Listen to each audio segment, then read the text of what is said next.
Assalamualaikum warahmatullahi wabarakatuh. Saya Sadani Wahyu dari SE 2E NIM 20220370.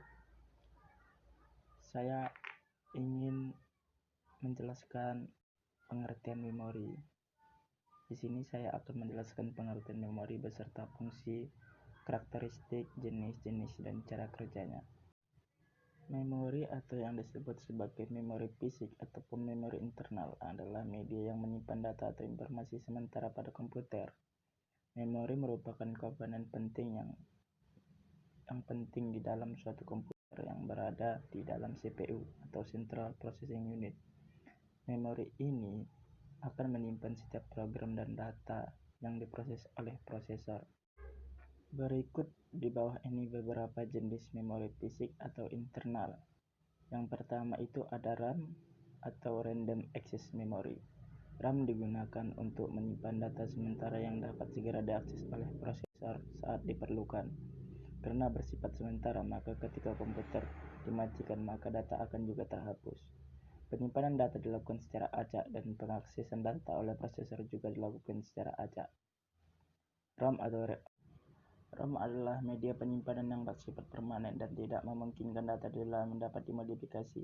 Artinya, data pada RAM hanya dapat diakses dan dibaca oleh pengguna tanpa bisa dimodifikasi.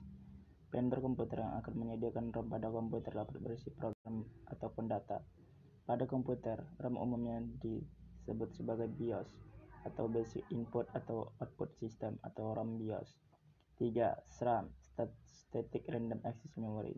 SRAM merupakan jenis RAM yang menyimpan data di dalamnya selama komputer masih menyala. Berbeda dengan DRAM yang perlu disegarkan secara periodik.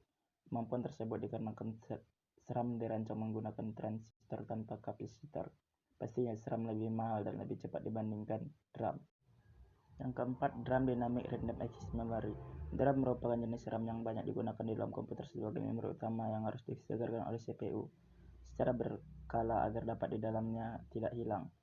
DRAM ini lebih lambat dari SRAM. 5. SDRAM atau Synchronous Dynamic Random Access Memory. SDRAM adalah jenis DRAM memori komputer dinamis yang termasuk memori komputer kategori solid state yang telah disinkronisasi oleh clock system di mana kecepatan lebih tinggi daripada DRAM. 6. CMOS Complementary Metal Oxide Semiconductor. CMOS adalah sebuah chip dari perangkat terintegrasi yang digunakan di mikroprosesor, RAM statis, pengontrol mikro, dan sirkuit logika digital lainnya. CMOS sendiri merupakan bagian dari ROM. Bukan hanya di sirkuit digital, CMOS juga digunakan di sirkuit analog seperti pengubah data, sensor gambar, dan trimancar terintegrasi. Chip ini menggunakan baterai sebagai sumber dayanya. Nah, di CMOS inilah berbagai pengaturan dasar komputer dilakukan dan disimpan seperti memuat sistem operasi dan pengaturan tanggal dan jam sistem.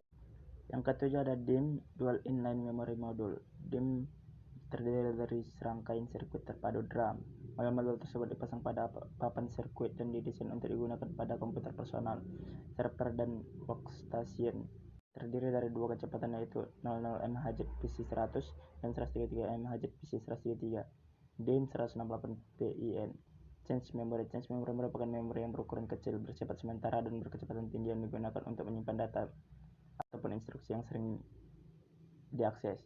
Change Memory menjembatani aliran data di antara prosesor dengan memori utama atau RAM yang biasanya berkecepatan rendah. Harga dari memori ini juga lebih mahal daripada memori utamanya. Change Memory berguna agar pemroses mengacu kepada change memory yang kecepatan aksesnya lebih tinggi sehingga kinerja sistem meningkat. Lanjut ke fungsi memori. Memori internal berfungsi sebagai pengingat sebagai media penyimpanan data ataupun program yang bersifat sementara. Dengan kata lain, jika komputer mati, maka data pun akan hilang. Dalam penggunaannya, memori internal diakses secara langsung oleh prosesor. Adapun fungsi utama dari memori internal adalah menyimpan data dari peranti masuk sampai data dikirimkan ke ALU atau Arithmetic and Logic Unit untuk diproses lebih lanjut. Menyimpan daya hasil pemrosesan ALU sebelum dikirim ke peranti keluaran, menampung instruksi ataupun program dari peranti masukan ataupun dari peranti pengingat sekunder. Lanjut ke karakteristik memori. Berikut di bawah ini beberapa karakteristik. Berikut saya jelaskan Beberapa karakteristik dari memori internal. 1. Lokasi memori. Memori internal yang sering disebut sebagai memori fisik, primer ataupun utama terletak dalam CPU dan bersifat internal terhadap sistem komputer. Nah, memori internal sendiri biasanya menggunakan media RAM. 2. Kapasitas memori. Biasanya kapasitas memori internal dinyatakan dalam bentuk byte. 1 byte sama dengan 8 bit atau word. Panjang word pada umumnya adalah 8, 16, dan 32 bit. 3. Satuan transfer. Apa itu satuan transfer? Satuan transfer itu sama dengan jumlah seluruhan data yang masuk dan keluar dari modul memori. Nah, untuk memori internal, satuan transfer adalah jumlah bit yang dibaca atau ditulis ke dalam memori pada suatu saat. Word biasanya sama dengan jumlah bit yang digunakan untuk mempresentasikan bilangan dan panjang instruksi kecuali PEX dan Cray1. Cray1 memiliki panjang word 64 bit dengan memakai representasi integer 24 bit. VAX memiliki panjang instruksi yang beragam dengan ukuran word 32 bit.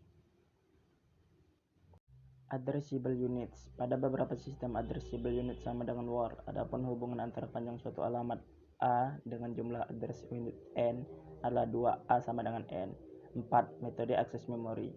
Berikut di bawah ini 4 metode akses memori. Sequential access. Memori diorganisasikan menjadi unit data yang disebut sebagai record. Akses pada memori dibuat ke dalam bentuk urutan linear yang spesifik atau jelas. Untuk memisahkan record yang ada dan membantu proses pencairan, maka digunakan informasi pengalamatan. Mekanisme baca atau tulis digunakan secara bersama-sama dengan menuju lokasi yang diinginkan untuk mengeluarkan record. Sangat beragamnya waktu akses record proses pencairan, maka digunakan informasi pengalamatan. Mekanisme baca atau tulis digunakan secara bersama-sama dengan menuju lokasi yang diinginkan untuk mengeluarkan record. Sangat beragamnya waktu akses record. Contoh dari sequential access adalah akses pada pita magnetik. Dan ada direct access. Direct access juga menggunakan mekanisme baca atau tulis. Tetapi setiap record dan blok memiliki alamat yang unik atau khas berdasarkan lokasi fisiknya. Pengaksesan pada memori dilakukan secara langsung terhadap kisaran umum untuk mencapai lokasi akhir.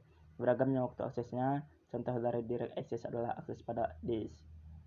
Terus random access. Setiap lokasi bisa dipilih secara acak dan diakses serta diberi alamat secara langsung. Waktu akses pada lokasi tertentu bersifat konstan dan tidak bergantung pada urutan akses sebelumnya. Contoh dari random access adalah sistem memori utama. Lanjut ke associative access.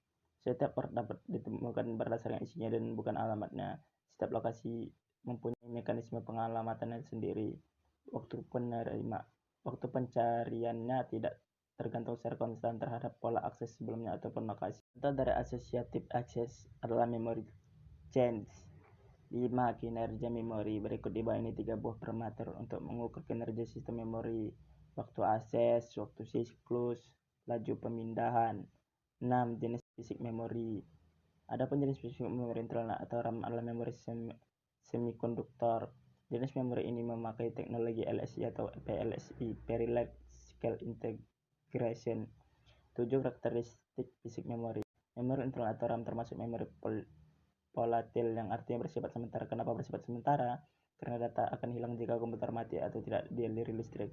Jadi memori internal ini hanya digunakan untuk menyimpan program-program atau data yang sedang digunakan oleh CPU saja. 8. Organisasi. Organisasi adalah pengaturan bit dalam penyusunan word secara fisik. Kecepatan dan kapasitas memori dibedakan berdasarkan hierarki memori. Cara kerja memori. Memori berbentuk seperti sel yang terdiri dari sepotong kecil informasi. Informasi di dalam memori dapat berupa data ataupun instruksi kepada komputer untuk melakukan sesuatu. Data di dalam memori dapat menjadi suatu perintah untuk keadaan tertentu. Informasi disimpan di dalam memori sebagai angka biner. Nah, informasi yang masih belum berbentuk biner nantinya akan di-encoded atau diuraikan oleh instruksi-instruksi yang akan memecahkannya menjadi urutan angka. Instruksi pemecahan informasi yang lebih kompleks dapat digunakan untuk menyimpan suara, gambar, video, dan beragam informasi lainnya. Nah, informasi yang disimpan dalam satu sel itulah yang disebut sebagai byte. Memori bisa ditulis dan dihapus berulang kali sesuai dengan penggunaannya.